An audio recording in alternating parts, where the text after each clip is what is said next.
আমেরিকার সাবেক president Donald Trump ভারতকে যুক্তরাষ্ট্র ভারত বাণিজ্য সম্পর্কের খুব বড় অপব্যবহারকারী বলে মন্তব্য করেছেন। একই সঙ্গে জানিয়েছেন আগামী সপ্তাহে ভারতের প্রধানমন্ত্রী নরেন্দ্র মোদির সঙ্গে দেখা করবেন তিনি।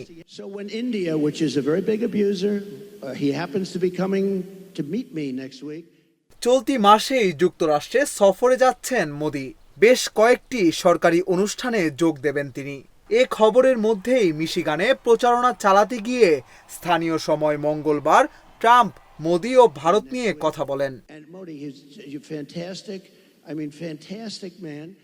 ট্রাম্প বলেন, ভারত ও আমেরিকার বাণিজ্য সম্পর্কের বড় অপব্যবহারকারী ভারত।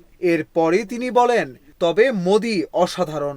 ট্রাম্প জানান, মোদি আগামী সপ্তাহে যুক্তরাষ্ট্রে আসছেন, তখন তার সঙ্গে বৈঠক হবে। তবে এ বিষয়ে তিনি আর বিস্তারিত কিছু বলেননি। কোথায় কখন তাদের সাক্ষাৎ হবে জানাননি সেসব তথ্য। মার্কিন প্রেসিডেন্ট জো বাইডেন আসন্ন 21 সেপ্টেম্বর ডেলাওয়ারে অস্ট্রেলিয়া, ভারত এবং জাপানের নেতাদের সঙ্গে একটি শীর্ষ সম্মেলনের আয়োজন করবেন। বিশেষজ্ঞরা বলছেন, ওয়াশিংটন এশিয়ার চীনের ক্রমবর্ধমান প্রভাবের বিরুদ্ধে নয়া দিল্লিকে ব্যবহার করতে চায়। গত কয়েক মাসে যেসব রাষ্ট্রনেতা যুক্তরাষ্ট্র সফরে গেছেন তারা ট্রাম্পের সঙ্গেও দেখা করেছেন।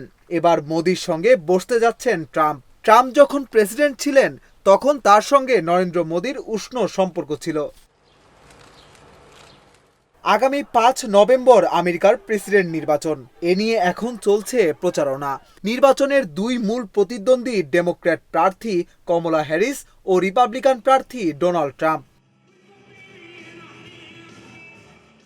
বিশ্লেষকরা বলছেন, ট্রাম্প একদিকে ব্যবসায়ীদের সন্তুষ্ট করার জন্য ভারতের বাণিজ্যিক কড়াকড়ির নিন্দা করেছেন, অন্যদিকে ভারতীয় নাগরিক ও মোদির অনুগামীদের ভোট পাওয়ার চেষ্টা করেছেন।